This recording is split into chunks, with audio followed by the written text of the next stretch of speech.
So in this video, we are going to do agriculture sector and education sector. So agriculture sector में exemptions का meaning है कि अगर farmer कुछ services लेता है फॉर इट्स एग्रीकल्चरल एक्टिविटीज, तो वहां पर गवर्नमेंट ने बहुत सारे एग्जेम्पशंस दे के रखे हैं। ठीक है। सो एग्रीकल्चर प्रोड्यूस जो रहता है उससे रिलेटेड सर्विसेज होना चाहिए। तो यहाँ पर हम लोग पढ़ेंगे कि कौन से सर्विसेज गवर्नमेंट ने एग्जेम्प्ट रखा हुआ है। Okay, let us first analyze the meaning of agriculture produce.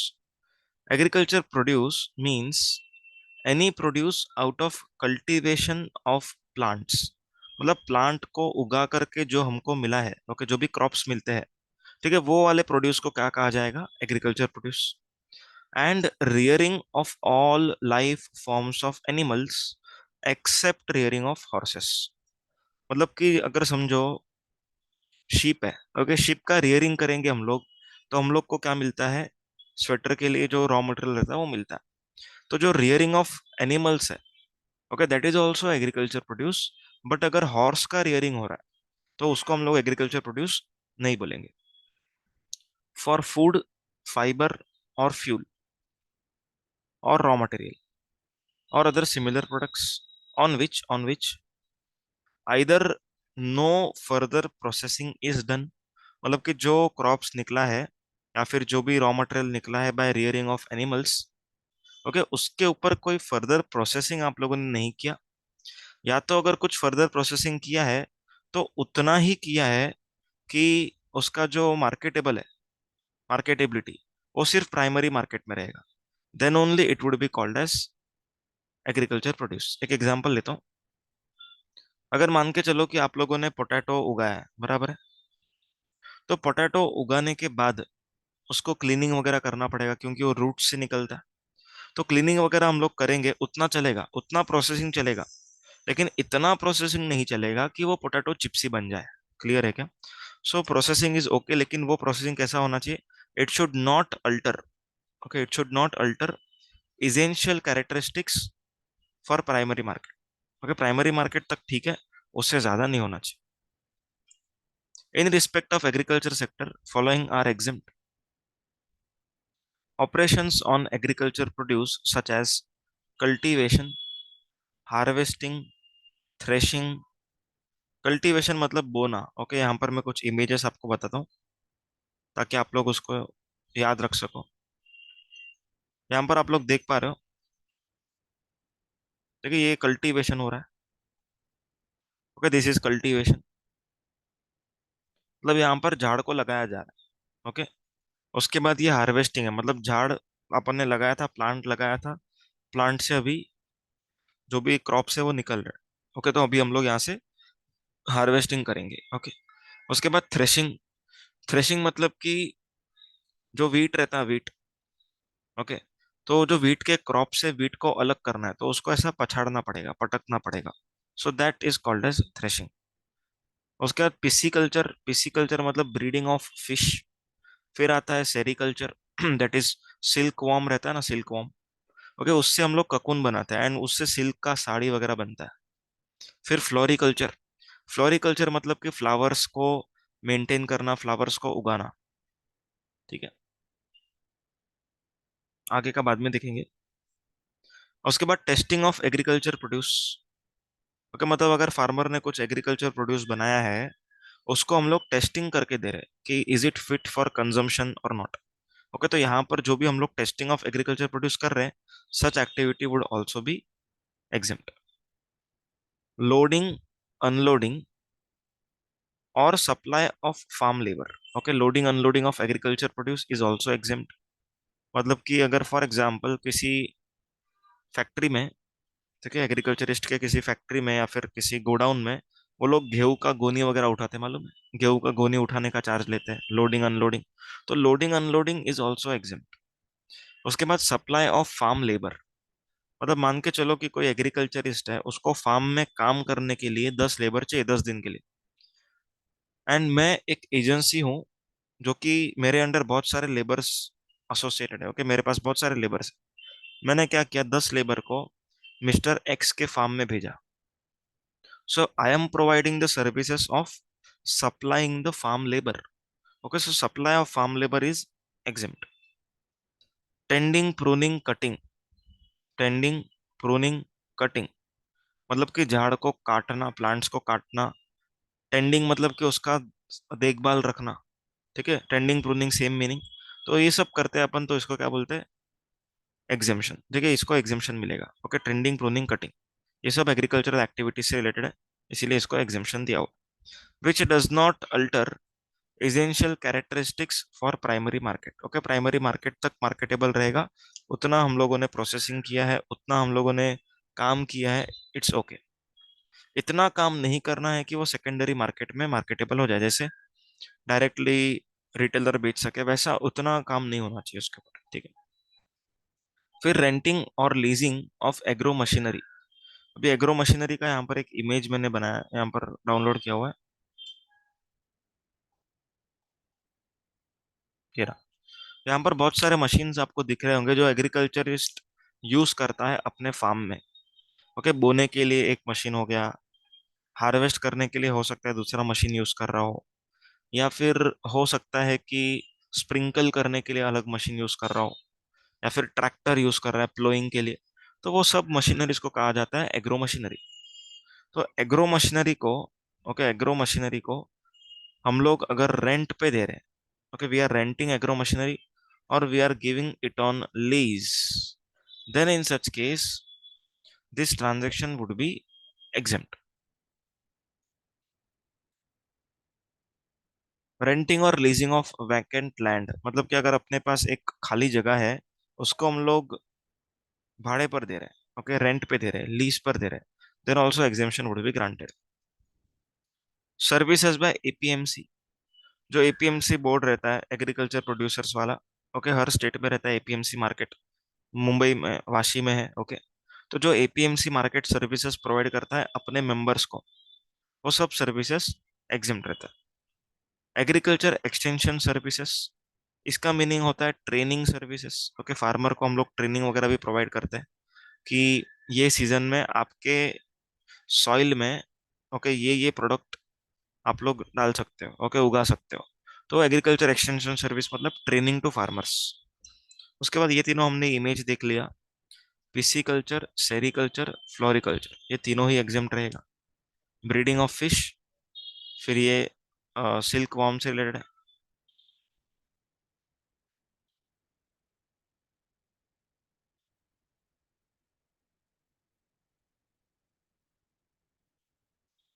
ये सिल्क वॉर्म से रिलेटेड है। उसके बाद फ्लोरिकल्चर, ये फ्लावर्स वगैरह हम लोग बना मतलब उगाते हैं वो।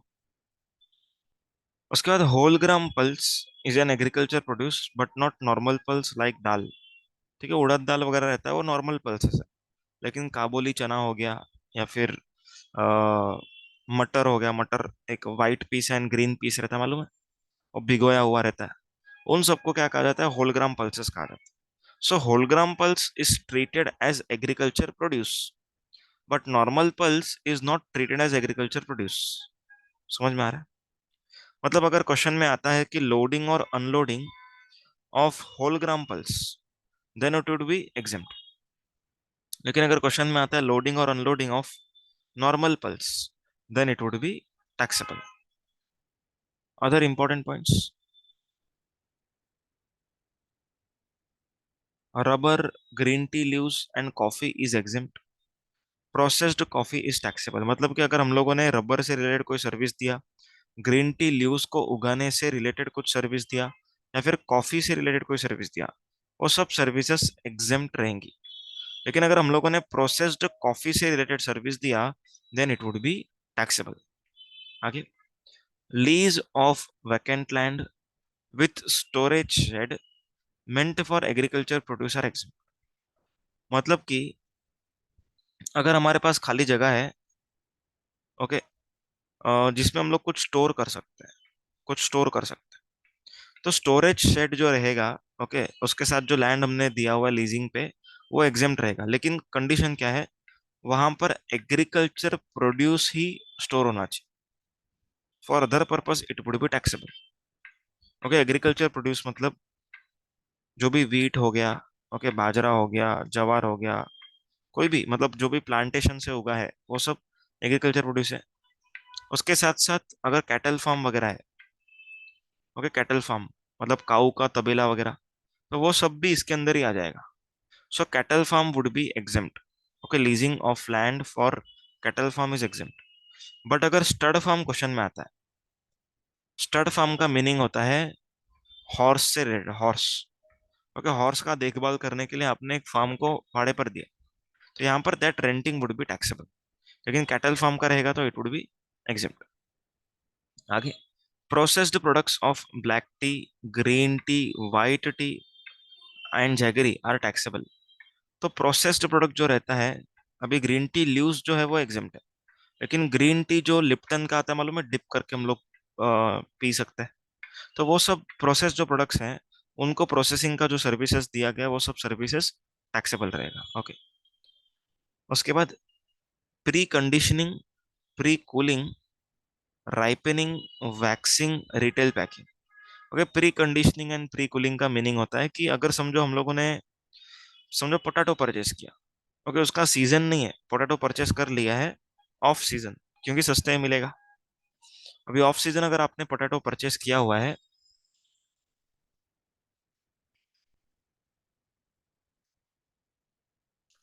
अगर आप लोगों ने ऑफ सीजन पोटैटो परचेस किया हुआ है तो उसको आपको स्टोर करना पड़ेगा सही टेम्परेचर पे।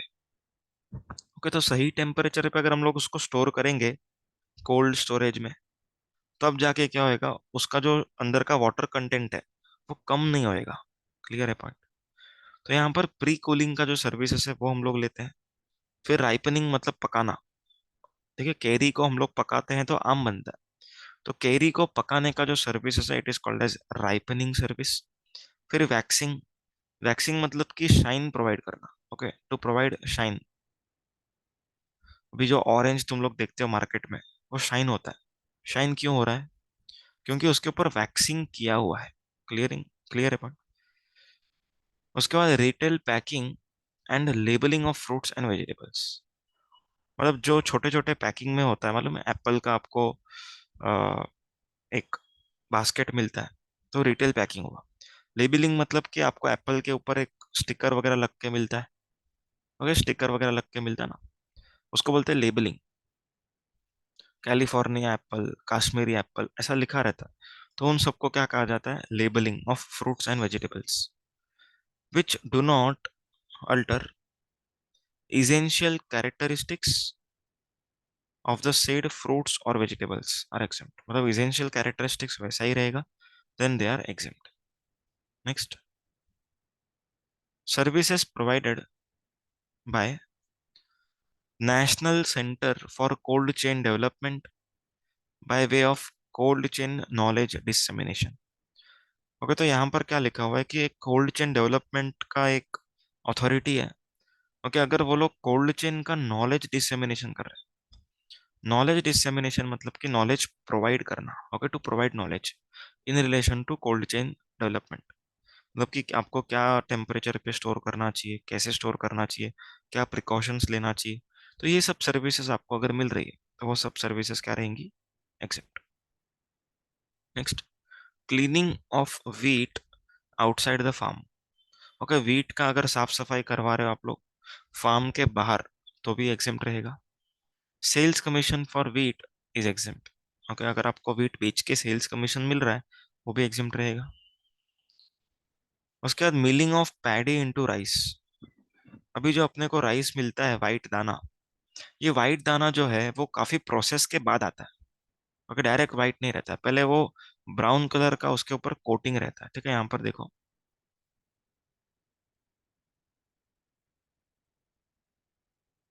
ये आपको दिख रहा होगा। ठीक है, इसको बोलते हैं पैडी। ठीक है, ये जो हाथ में है, ये वाला इमेज, इसको बोलते हैं पैडी। ये पैडी को सबसे पहले हम लोग को सन ड्राइंग करना पड़ता है। सन ड्राइंग मतलब कि धूप में सुखाना पड़ता है। धूप में सुखाने के बाद हम लोग को मिलिंग के लिए भेजना पड़ता है। ये देखो, ये जो मशीन दिख रही है, ये मिलर्स मिलर्स इस मशीन का यूज करते हैं एंड मिलिंग करते हैं। सो इस मशीन में पहले तो ये पैडी डाला जाएगा, एंड उसके बाद ये राइस बाहर निकलेगा, जो कि अपने को इस तरीके से दिखता है। तो ये पूरे प्रोसेस को कहा जाता है milling of paddy. into rice. This process is taxable. Very important term. Billing of paddy into rice is taxable. It is taxable. Okay, अब तक हम लोगों ने सब एग्जेम्प्ट एग्जेम्प्ट सुना है। अभी हम लोगों ने क्या देखा? Billing of paddy into rice is taxable. Clear है सभी को? आगे,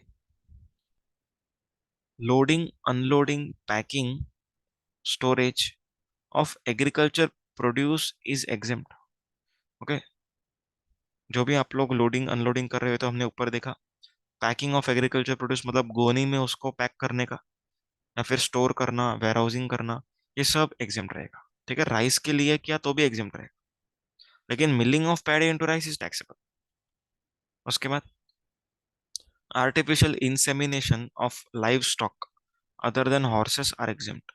मतलब कि समझो कि हम लोग को कोई एक अलग ब्रीड चाहिए, तो हम लोगों ने क्या किया, दो अलग एनिमल्स का, ओके, स्पर्म्स को मर्ज करके, ओके, हम लोगों ने एक आर्टिफिशियल इंसेमिनेशन करके एक नया ब्रीड बनाया, तो ये आर्टिफिशियल इंसेमिनेशन को एग्जेम्पशन दिया हुआ। Then, testing activities in relation to agriculture produce such as soil testing, animal feed testing are exempt. मतलब कि अगर हम लोग सॉइल का टेस्टिंग कर रहे हैं कि इस सॉइल में, ये रेड सॉइल है, ब्राउन सॉइल है, ब्लैक सॉइल है, इसमें क्या उगेगा, ये सब हम लोग टेस्टिंग कर रहे हैं, तो सॉइल का testing is exempt. Then animal feed testing, मतलब ये एनिमल हम लोग का जो है पाला हुआ, दैट इज काऊ वगैरह तबेला रहता है, तो उन लोग को हम ये सब खिलाने वाले हैं, तो उसको हम लोगों ने टेस्टिंग करवाया। So animal feed testing is also exempt. आगे, services by way of storage, warehousing of cereals, pulses, fruits and vegetables are exempt. Okay, storage or warehousing of cereals, pulses, fruits and vegetables are exempt. तो यहाँ पर हम लोग serials और pulses की बात कर रहे हैं। ओके, तो ये सारी चीजें एग्जेम्प्ट। अभी यहाँ पर पल्सेस के लिए ऐसा नहीं लिखा है कि होल ग्रेन पल्स रहेगा तो एग्जेम्प्ट नहीं है, एग्जेम्प्ट है, नॉर्मल पल्स है तो टैक्सेबल है, ऐसा नहीं।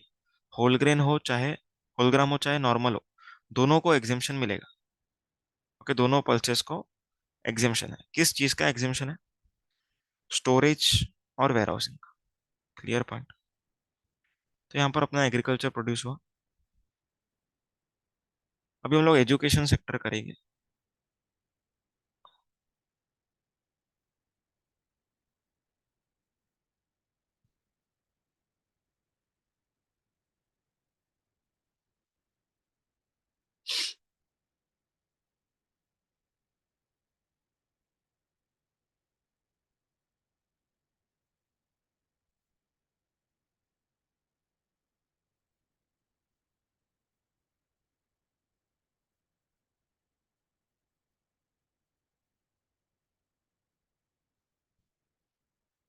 Education sector.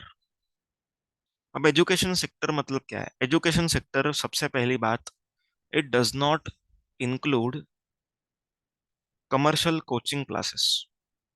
क्योंकि कोचिंग क्लासेस का ये बिजनेस यहाँ पर कवर नहीं है। ओके, ये जो बिजनेस है यहाँ पर स्कूल्स, कॉलेजेस, इन सभी से रिलेटेड बात हो रही है। Okay, so we are not at all talking about coaching classes. Coaching classes का सब services would be taxable. Clear है पहला पॉइंट? ओके, आगे सुनो। एजुकेशन सेक्टर का जो एग्जेम्पशन है वो एजुकेशनल इंस्टीट्यूशन को मिलने वाला है। ओके, सबसे पहले पार्ट में हम क्या सीखेंगे? जो एजुकेशनल इंस्टीट्यूशन सर्विसेज प्रोवाइड कर रहा है वो सर्विसेज एग्जेम्प्ट हो। एंड सेकंड पार्ट में हम लोग पढ़ेंगे, अगर कोई पर्सन एजुकेशनल इंस्टीट्यूशन को सर्विस दे रहा है, ओके, अगर कोई पर्सन एजुकेशनल इंस्टीट्यूशन को सर्विस दे रहा है तो वो पर्सन को एग्जेम्पशन मिलेगा। ठीक है, तो वो हम लोग दो पार्ट में इस पूरे डिस्कशन को डिवाइड करेंगे। So let us first try and understand the definition of educational institution. Educational institution means an institution providing services by way of preschool and education up to HSC. मतलब यहाँ पर क्या हो रहा है? प्री स्कूल टू HSC मतलब कि nursery, LKG, UKG, okay, first second third से लेकर के ट्वेल्थ तक, ओके 12वीं तक।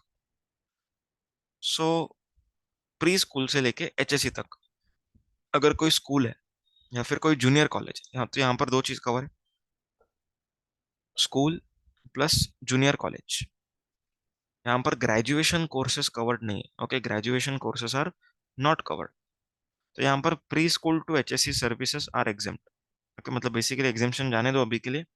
प्री स्कूल से लेकर के एचएससी तक के स्कूल्स को या फिर जूनियर कॉलेजेस को क्या माना जाएगा? Educational institution. आगे, education as a part of curriculum for obtaining qualification recognised by law for time being in force. मतलब यहाँ पर आईसीएआई जैसे इंस्टीट्यूट्स कवर्ड है, ओके, जो कि एजुकेशन प्रोवाइड करते हैं for obtaining qualification recognised by chartered accountants act 1949। Okay भाई, यहाँ पर इंपॉर्टेंट है for obtaining qualification, it is not post qualification, it is for obtaining qualification. ठीक है, एक एग्जांपल लेता हूँ। अभी जो मैं मेंबरशिप फीस पे करता हूँ, ठीक है, जो मैं आईसीआई को मेंबरशिप फीस पे करता हूँ, ये मेंबरशिप फी टैक्सेबल है, क्योंकि जो मैं मेंबरशिप फीस पे कर रहा हूँ it is not for obtaining qualification, it is not for obtaining qualification, it is obviously qualification obtain हो चुका है, अभी हम लोग को हर साल देना पड़ रहा है। सो मेंबरशिप फीस के पर्पस के लिए ICAI is not treated as educational institution. But अगर आप लोगों से रजिस्ट्रेशन फी लिया, ओके रजिस्ट्रेशन का चार्जेस लगता है वो लिया, या फिर एग्जाम फी लिया, तो ये सब चीजें क्या मानी जाएंगी? ये सब चीजों के लिए आईसीएआई माना जाएगा एजुकेशनल इंस्टीट्यूशन। क्लियर है पॉइंट? आगे, education as a part of approved vocational education course. Okay, education as a part of approved vocational education course. अब यहाँ पर अप्रूव्ड वोकेशनल एजुकेशन कोर्स का मीनिंग दिया हो। Okay, there is a meaning for approved vocational education course, यहाँ पर दिया हुआ। An approved vocational education course means trainings by NCVT, that is National Council for Vocational Training, SCVT, State Council for Vocational Training in the designated trade। कहाँ पर? In the designated trade. अब designated trade क्या होता है वो सुनो। ठीक है, एक एक्ट है अप्रेंटिस एक्ट 1961। वो एक्ट में लिखा हुआ है कि ये ट्रेड्स को हम लोग डेजिग्नेटेड ट्रेड बोलेंगे। जैसे अगर समझो कारपेंटर है, तो लकड़े को कैसे काटना है ताकि वो फर्नीचर में कन्वर्ट हो। ठीक है, तो कारपेंटर बनने का आपको ट्रेनिंग दिया जाता है। ओके, तो वो ट्रेनिंग अगर अप्रेंटिस एक्ट में स्पेसिफाइड है एंड एनसीवीटी ने उस ट्रेनिंग को अप्रूव किया है, देन वो ट्रेनिंग से रिलेटेड जो सर्विस आपको मिल रहा है, जिसके लिए आप फीस पे कर रहे हो, such services would be exempt. Okay, exemption जाने दो, अभी हम लोग क्या बोल रहे हैं, एजुकेशन इंस्टीट्यूशन का डेफिनेशन देखो। तो ऐसा कोई भी इंस्टीट्यूट जो designated trade which is approved by NCBT वो सिखा रहा है, then that institute is called as educational institution. Course run by ITI, that is industrial training institute, और industrial training centre affiliated to NCBT or SCBT, offering courses in designated trade notified under Apprentice Act। उसके बाद अ modular employable skill course, मतलब कि ऐसा course NCBT ने approve किया है जो कि सीखने के बाद आप लोग को जॉब मिल सकता है। Okay, you can be employed somewhere. तो यहाँ पर जो कोर्सेस मिल रहा है, वो कोर्सेस जो एंटिटी प्रोवाइड कर रहा है, that entity would be treated as educational institution. आगे, as per clarifications issued by central board of indirect taxes and customs, any authority, board और body set up by central government, state government, including National Testing Agency, for conduct of entrance examination for admission to education institution will be treated as education. इसका meaning ये है कि अगर कभी भी central government कोई भी अथॉरिटी सेटअप करता है for testing purpose, okay, national testing agency भी इसके अंदर इंक्लूडेड है, तो गवर्नमेंट ने अगर कभी भी कोई एंट्रेंस एग्जाम कंडक्ट किया, ओके, फॉर सम रीजन, सो वो एंट्रेंस एग्जाम से रिलेटेड जो फीस मिल रहा है, वो फीस मिलने के लिए जो भी एंटिटी फॉर्म किया था, that entity would be treated as educational institution. तो हम लोगों ने एजुकेशन इंस्टीट्यूशन का डेफिनेशन देखा, वापस से एक बार डेफिनेशन को रिवाइज करेंगे, वापस से एक बार रिवाइज करेंगे। पहली बात, प्री स्कूल से लेकर के एचएससी आ गया, फिर obtaining qualification recognised by law आ गया, फिर education as a part of approved vocational education course आ गया। तो ये तीनों कवर हुआ, pre school to HSC, that is junior college तक कवर हो गया। उसके बाद आईसीएआई जैसे इंस्टीट्यूट्स कवर हो गए, and approved vocational education course. किसने अप्रूव करना चाहिए? एनसीवीटी या तो एससीवीटी। ओके, कौन से फॉर्मेट में होना चाहिए? वो डेजिग्नेटेड ट्रेड के फॉर्म में होना चाहिए, या तो मॉड्यूलर एम्प्लॉयबल स्किल कोर्स होना चाहिए। ओके, या फिर अगर कोई अथॉरिटी है, बॉडी है, जो कि सेंट्रल गवर्नमेंट स्टेट गवर्नमेंट ने सेटअप किया है, ओके, सो वो बॉडी को भी हम लोग क्या मानेंगे? Educational institution.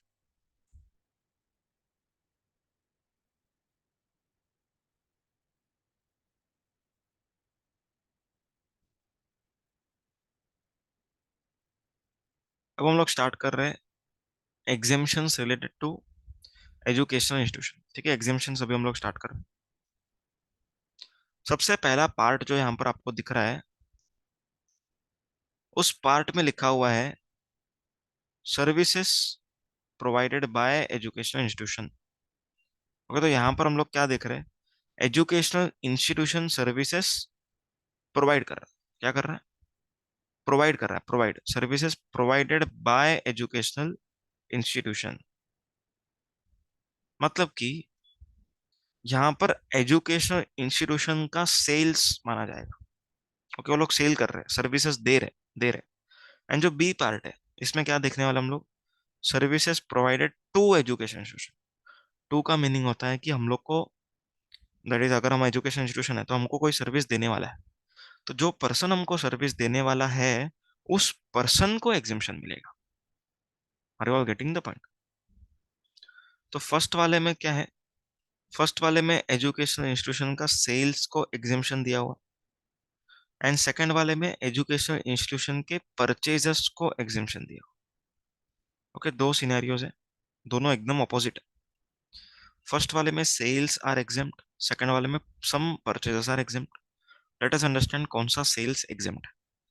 सबसे पहला, services provided by educational institutions to its students. Student को क्या सर्विस देते हैं स्कूल्स? ऑब्वियसली एजुकेशन दे रहे हैं, तो उन लोग को स्कूल फी मिलता है, क्योंकि हर साल का स्कूल फीस मिलता है। तो ये स्कूल का फीस एग्जेम्प्ट रहे। फैकल्टी, एजुकेशनल इंस्टीट्यूशन फैकल्टी को क्या सर्विस प्रोवाइड करता है? हो सकता है कि फैकल्टी को ट्रेनिंग दिया जा रहा होगा कि इस तरीके से आपको सिखाना चाहिए। ओके, इस तरीके से पेपर चेकिंग वगैरह करते हैं हमारे यहाँ पर, इस तरीके का ट्रेनिंग दिया जाता है, ओके, फैकल्टीज को। उसके बाद हो सकता है कि ट्रांसपोर्टेशन सर्विसेज प्रोवाइड हो रहे हो फैकल्टी को एंड स्टाफ को। Okay, training and transportation. आप लोग को याद रहेगा कि आप जब भी स्कूल में थे, तब आपके बस में कुछ फैकल्टी भी ट्रेवल कर रहे होंगे, ओके, स्कूल टीचर्स। तो स्कूल टीचर से जो पैसा लिया जाता है by school, that amount is exempt because that services are provided to faculty or staff or students. Clear? आगे, by way of conduct of entrance examination against consideration in the form of entrance fee।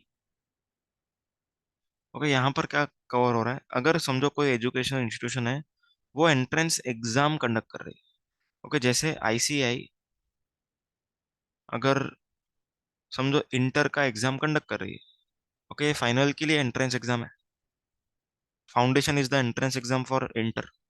समझ में आ रहा है? तो अगर entrance exam का पैसा मिल रहा है उन लोग को, that amount is exempt. Are you all getting the point? तो एग्जाम कंडक्ट करने का फीस जो रहता है, exam fee, it is exempt.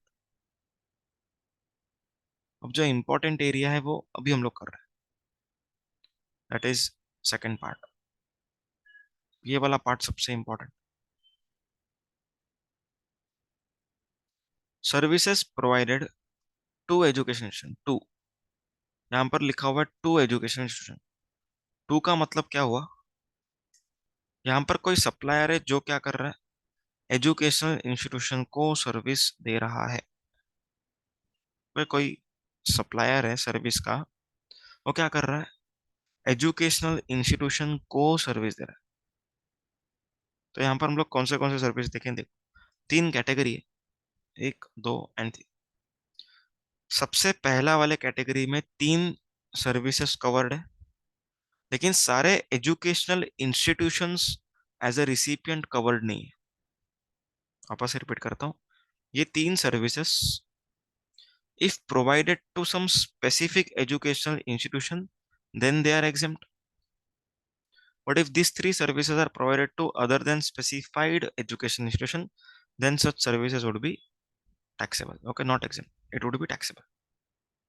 So let us understand what are these three services, and then we will understand what are those specified educational institutions.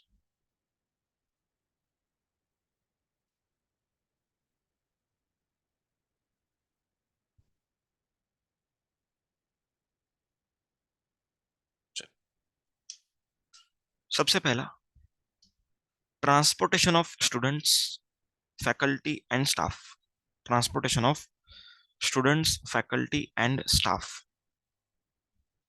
मतलब कि समझो कोई ट्रांसपोर्टर है।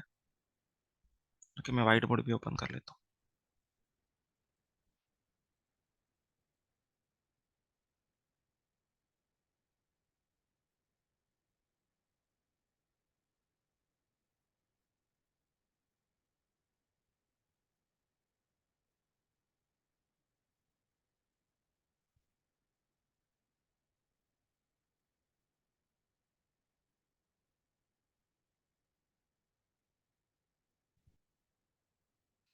सबसे पहला ट्रांजैक्शन इज ट्रांसपोर्टेशन सर्विसेज।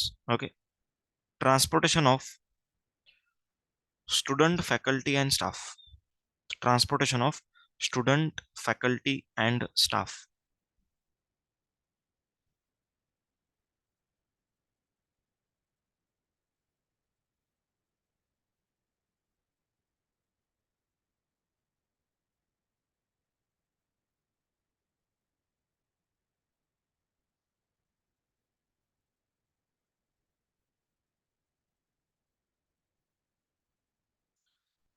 इसका मीनिंग एकदम simple है। मान के चलो कोई स्कूल है।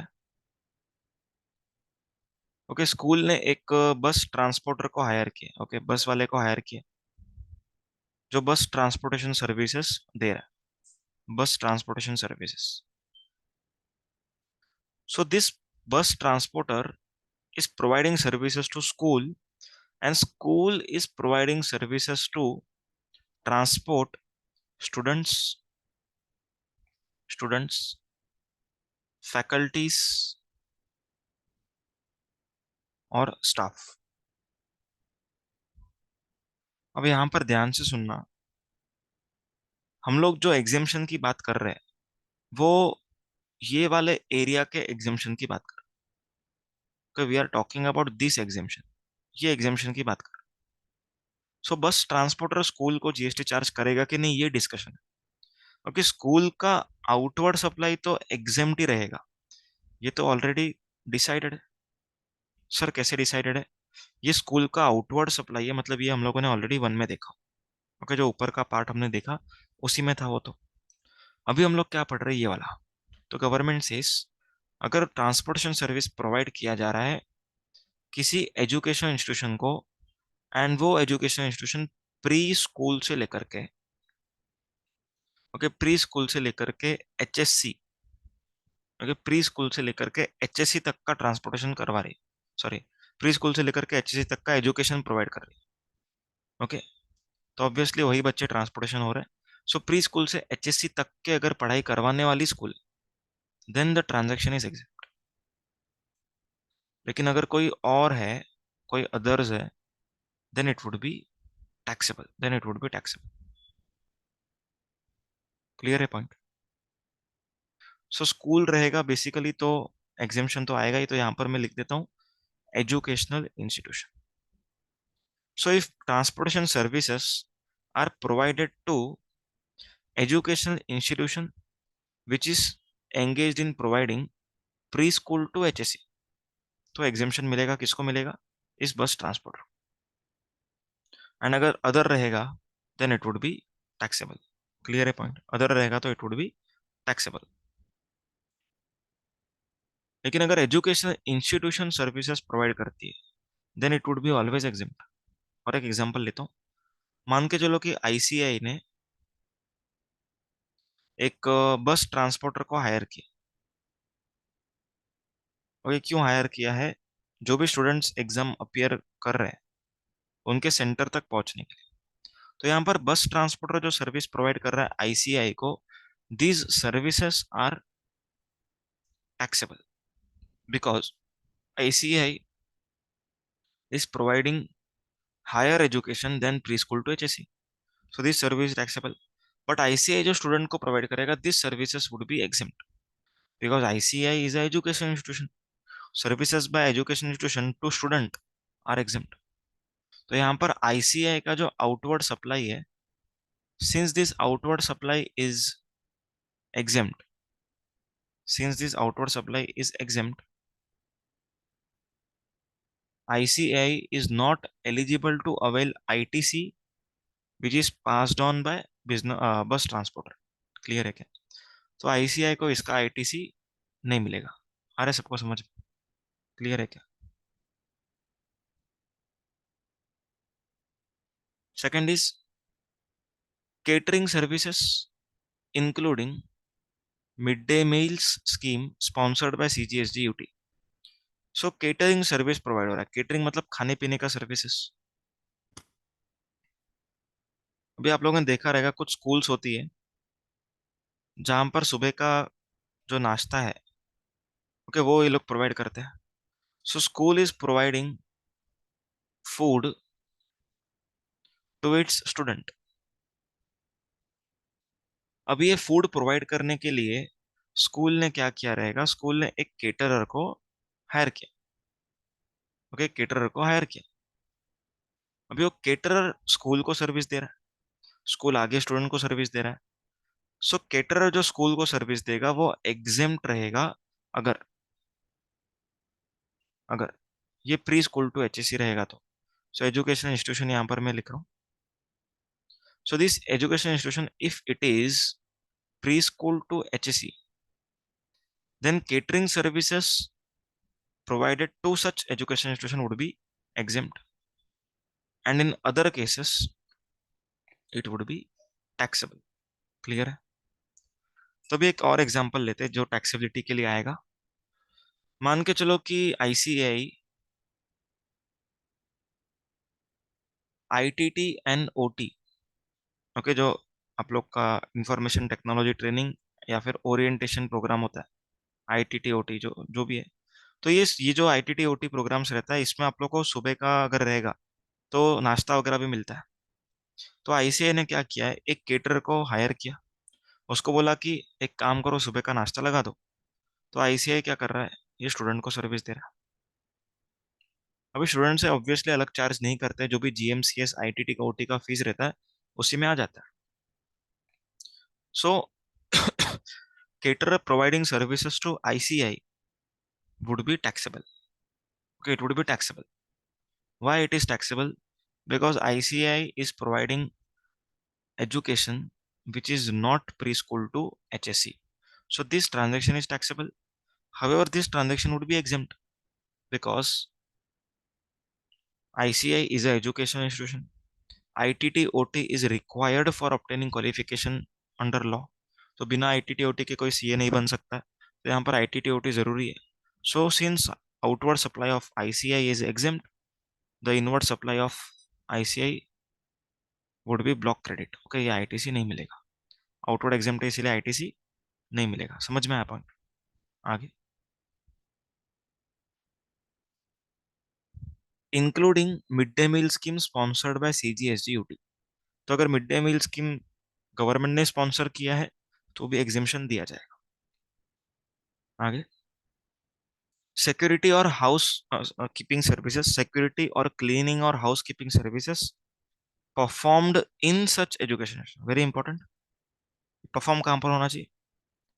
एजुकेशनल इंस्टीट्यूशन में परफॉर्म होना चाहिए। ओके, पॉइंट बता रहा हूँ।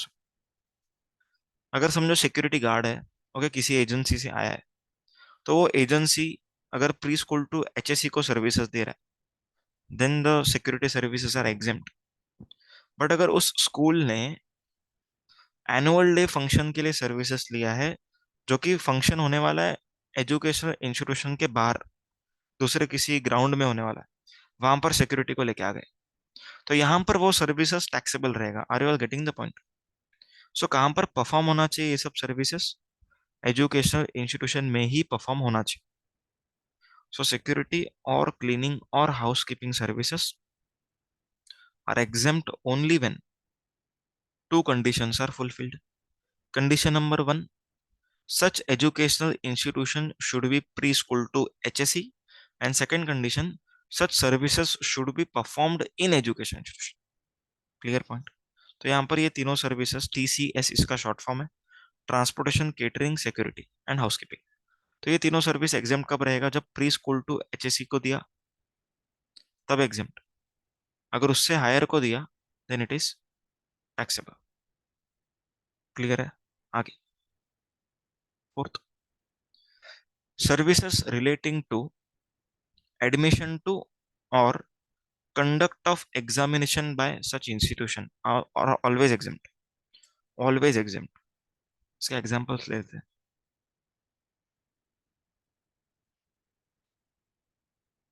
मान के चलो कि ABC पब्लिशर्स करके है, ओके, ABC पब्लिशर ऐसा एक कंपनी है। अभी ICAI ने क्या किया? ICAI ने क्वेश्चन पेपर को प्रिंट करने का कॉन्ट्रैक्ट इनको दिया। ओके, जितना भी क्वेश्चन पेपर्स है उसको प्रिंट आउट करने का कॉन्ट्रैक्ट दिया ABC पब्लिशर को। तो यहाँ पर ABC publisher is providing services to ICAI, and these services are in relation to in relation to conduct of examination, in relation to conduct of examination. Accordingly these services would be exempt, means ABC publisher को कोई GST charge नहीं करना है। समझ में आया point? ठीक है, और दो तीन एग्जांपल लेते हैं।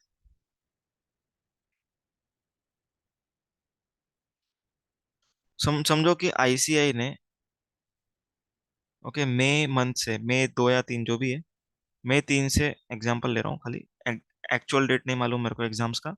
मई 3 से समझो एग्जाम स्टार्ट हो रहा है। तो यहाँ पर अगर ICAI ने एक सेंटर बुक किया, एक कॉलेज होता है, ओके, वो कॉलेज को उन्होंने क्या किया? एज अ सेंटर बुक किया। So college would be charging rent to ICAI for 16 days. Okay, 8 paper एक एक के बीच में गैप पकड़ते हैं, तो 16 दिन का जो चार्जेस है वो कॉलेज चार्ज करेगा। क्या चार्ज कर रहा है? Rent. So this rental would be exempt. Why?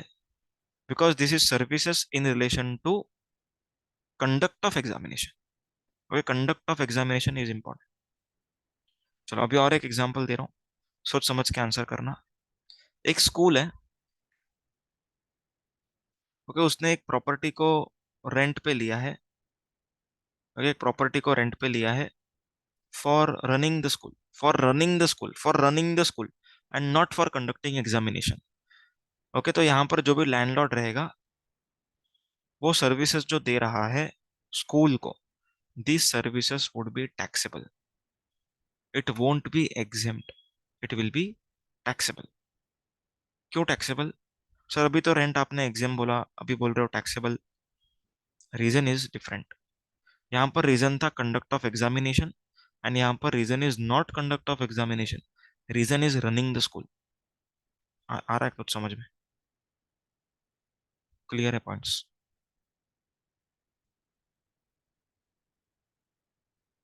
उसके बाद online educational and periodic journal. Online education and periodical journal मतलब क्या होता है कि एक ऑनलाइन मैगजीन वगैरह होता है, ओके, जो स्टूडेंट देख सकता है। सो ऑनलाइन पीरियोडिकल जर्नल अगर रहेगा तो इसमें दो केसेस है, दो केसेस है। क्या केसेस है उस, गवर्नमेंट कह रहा है कि अगर ऑनलाइन पीरियोडिकल जर्नल है, ऑनलाइन एजुकेशनल जर्नल जो बच्चे लोग यूज कर रहे हैं, बच्चे लोग को तो जरूरत ही नहीं, okay, online educational journal, journal पढ़ने का जरूरत नहीं है बच्चों को, ऑनलाइन वो भी। तो गवर्नमेंट से अगर कोई बच्चा ऑनलाइन एजुकेशनल जर्नल पढ़ रहा है तो वो उसके लिए नेसेसिटी नहीं है, it is basically luxury for him, okay. तो यहाँ पर such services would be taxable. लेकिन अगर कोई अदर कोई इंसान पढ़ रहा है, जैसे हम लोग याद है आईसीआई का, जब भी इंटर का या फिर फाइनल का आप लोग रजिस्ट्रेशन करवाते हो तो आपको मैगजीन का एक ऑप्शन आता है, ऑनलाइन और फिजिकल कॉपी। सो ऑनलाइन मैगजीन अगर आप लोग पढ़ना चाहते हो, that would be exempt, that is exempt, because for elders it is necessity, but for students it is not necessity. It is preschool to HEC or education as a vocational course. Clear है point, समझ में आ गया? तो यहाँ पर अपना almost education institution खत्म हुआ है, लेकिन कुछ मिसलेनियस पॉइंट्स है वो हम लोग अभी देख लेते हैं।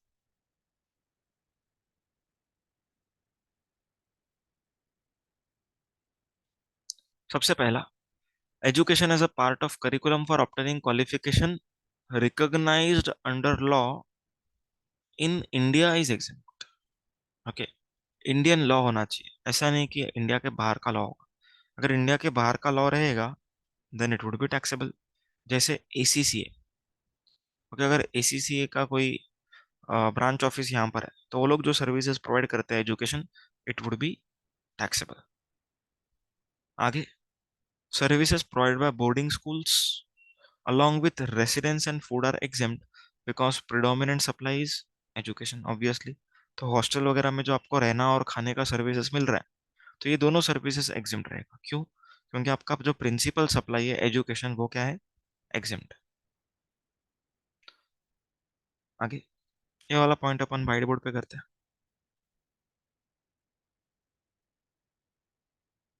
मान के चलो एक ट्रांसपोर्टेशन सर्विस प्रोवाइडर है, इसने अगर सर्विस दिया है प्री स्कूल टू एचएससी वाली एजुकेशनल इंस्टीट्यूशन को, प्री स्कूल टू एचएससी, तो हम लोगों ने देखा था कि ये जो ट्रांजैक्शन है ये क्या रहेगा, एग्जिम्ट रहेगा। अभी गवर्नमेंट सेस अगर ये ट्रांसपोर्टेशन वाला पर्सन, ओके, अगर ये ट्रांसपोर्टेशन वाला पर्सन अगर बस को भाड़े पर लेता है, हायरिंग पे लेता है, सो ये बस का hiring would also be exempt only because this transporters outward supply exempt. Okay, इसका आउटवर्ड एग्जेम्प्ट है इसीलिए इसका इनवर्ड क्या रहेगा, एग्जेम्प्ट रहेगा। लेकिन अगर ये ट्रांसपोर्टर आईसीआई को सर्विस दिया होता तो टैक्सेबल होता। तो यहाँ पर जो बस अगर भाड़े पर लिया है, this would be taxable. Clear? मतलब कि ये बैक टू बैक एग्जेम्पशन है। अगर ट्रांसपोर्टर का आउटवर्ड एग्जेम्प्ट है तो ट्रांसपोर्टर का इनवर्ड एग्जेम्प्ट, ट्रांसपोर्टर का आउटवर्ड टैक्सेबल तो उसका इनवर्ड भी taxable. Next, placement services to educational institution are taxable. अभी प्लेसमेंट सर्विसेज प्रोवाइड करते हैं, ओके, कुछ कुछ एजेंसीज होती है जो प्लेसमेंट सर्विसेज प्रोवाइड करती है आईसीआई को। ठीक है, प्लेसमेंट में बहुत सारा कंपनीज आता है हायरिंग के लिए। ठीक है, जो भी प्लेसमेंट सर्विसेज रहेगा जो आईसीआई को प्रोवाइड हो, वो सब सर्विसेज टैक्सेबल रहे। आगे, catering services provided bye educational institution are exempt, okay, however if provided by third party to education institution providing preschool to HSC are exempt, ये तो हम लोगों ने देखा हुआ। अब यहाँ पर क्या बताया जा रहा है कि अगर इन हाउस केटरिंग है, इन हाउस केटरिंग मतलब कि स्कूल का खुद का कैंटीन है। खुद का कैंटीन मतलब स्कूल ने क्या किया रहेगा, अपने ही कुछ स्टाफ को लगाया रहेगा खाना वगैरह बनाने के। थर्ड पार्टी से नहीं आ रहा है, थर्ड पार्टी से आएगा तो डिपेंड करेगा। लेकिन अगर खुद ने ही रखा है, खुद ने, खुद के एम्प्लॉयज है, तो यहाँ पर क्या रहेगा, खुद के एम्प्लॉयज अगर कुछ खाना वगैरह बना रहे हैं for students, then it would be exempt. Okay, आगे। Services provide by ITI, that is industrial training institutes, including private ITI. Services by ITI मतलब इंडस्ट्रियल ट्रेनिंग इंस्टीट्यूट जो रहता है वो सर्विसेज प्रोवाइड करता है। डेजिग्नेटेड ट्रेड में अगर प्रोवाइड किया then exam, other than designated में प्रोवाइड किया then it is taxable, and अगर एग्जाम कंडक्ट किया देन इट इज एग्जाम। समझा? क्लियर है पॉइंट? ये तो हमने ऑलरेडी पढ़ा हुआ है।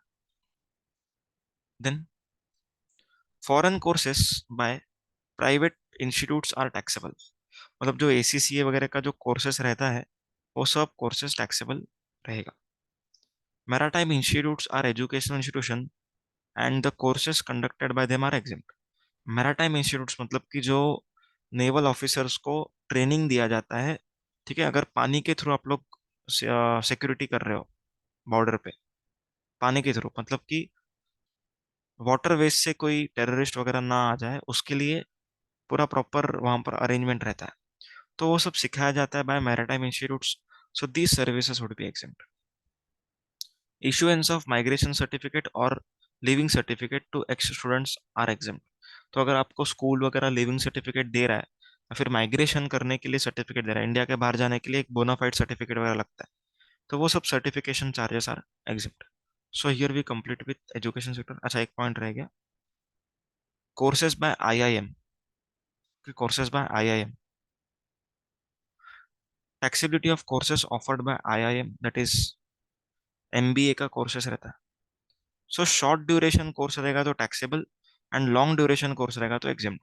शॉर्ट ड्यूरेशन कोर्स मतलब कि 12 महीने से कम वाला, एंड 12 या उससे ज्यादा रहेगा तो it would B exempt. So long duration courses are exempt, short duration courses are taxable. So here we complete with two sectors in this video, agriculture and education.